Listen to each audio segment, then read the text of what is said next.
Alright, so today's Saturday and I just got like 10 pounds of the craziest, highest quality Chinese herbs in the mail.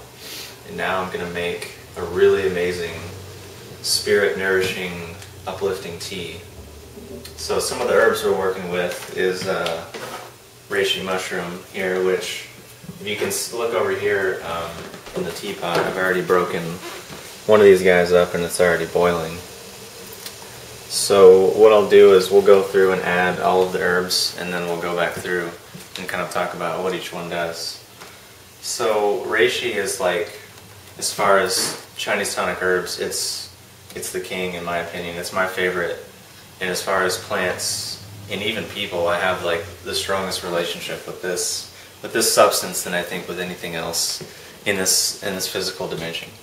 So that's a little bit about reishi. I could go on for 2 hours about just that one herb. But the next herb will be goji berry, which in this tea it's going to provide, for one, some sweetness, because we're going to be adding lots of very bitter and very medicinal tree barks and roots that are not going to taste that great.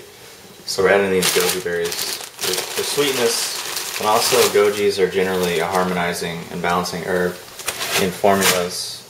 So it's going to help this whole thing really work together. And gojis by themselves tend to have a calming, grounding, nourishing effect to the body. So the next herb will be Schizandra berries, which you can see here. These are nice, like really dark, deep pink purple color. So we'll just add in another handful of those. And the Schizandra is another herb that kind of does everything. And it's, again, one of my favorites. But in this formula, it's going to help really, I don't know, really give us a sense of calmness, but also like energy and just like a slight bit of stimulation. Because the reishi and the goji and some of these other herbs are going to be like really, really grounding and really calming and really like almost sedating.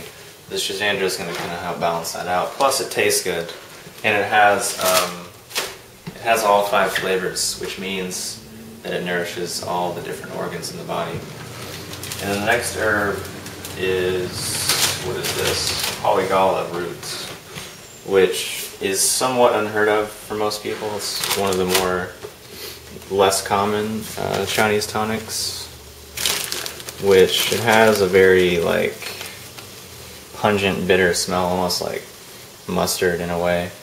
But they call it the will strengthener in Chinese herbalism. It's known to really enhance creativity and strengthen the will and strengthen your ability to create and manifest on the physical level. So to take your dreams, turn them into reality. It's used a lot in formulas that are designed to help people like quit smoking or get rid of addictions, things like that.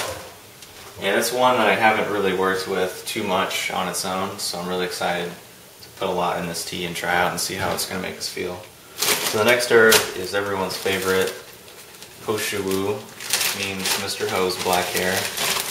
And you can see here these are nice big chunks of root, which I haven't had it in this form from this company. It usually comes in bigger chunks, so we'll see how this goes. But we're going to throw in just a really nice handful, and that's going to add another element of just like calming, grounding, replenishment. So the next herb is wild asparagus root, which you can see some of these are like have a red tinge and are kind of like almost like gummy bears in a way, and that's an indication that it's a really high quality root. So we're going to take like a handful of these and just break them up and toss them in. And they call this herb the flying herb in Chinese tonic herbalism because they say if you take it over a period of time, it makes you feel so light and buoyant that you can fly. Like they say, like crouching tiger, hidden dragon. Like the myth is that the monks or the immortals would fast on this herb for months and years and just meditate and eat this herb, and then eventually they felt so light and buoyant that they could fly from building to building or from tree to tree. So that's kind of the myth, but whether that's real or not, I don't know. I've yet to experience that, although in the right combination with the right herbs, asparagus root and say like Shou Wu and Polygala will definitely give you flying dreams. That I've had happen to me on multiple occasions. So that's a cool tidbit. But taking it over a period of time does really help you feel just more uplifted and like lighter in your body and more buoyant. So it again is one of my favorites. That and Reishi and Schizandra is like, those are the staples for me. So you can see the tea is already going. It's already getting kind of dark. You can see the Gojis and the Reishi and the Schizandra berries floating around there. So now we're going to add some Albizia bark, some bark from the mimosa tree. Which, interesting tidbit is, I think mimosa plants contain dimethyltryptamine, which, if you were to be so inclined to Google how to extract dimethyltryptamine from these plants, you could do that. But anyways, in Chinese herbalism, Albizia bark is known as a really good herb to balance emotions and kind of ground emotions. So if you're feeling like really stressed or anxious, it just helps you kind of like calm down and feel balanced. But also has antidepressant properties because it contains MAO inhibitors, which inhibit your body from breaking down serotonin and dopamine, which is going to be nice in this formula because we're going to get a huge hit of all of those neurotransmitters from like reishi and some of the other herbs. So having the Albizia in there will really help us get more of a more pronounced long-term effect because our bodies won't be able to recycle those neurotransmitters as much. So Albizia is a really big, or Albizia bark or mimosa bark is a really big herb for helping people get over depression and things like that. Which isn't really the point of this tea for us because I'm not really depressed. So the point of this tea is really to just get us high and help us feel really good. So the last herb is one that I actually haven't had ever, so it's kind of exciting. This is called Acorus, which I may or may not be saying that right. It's A-C-O-R-U-S,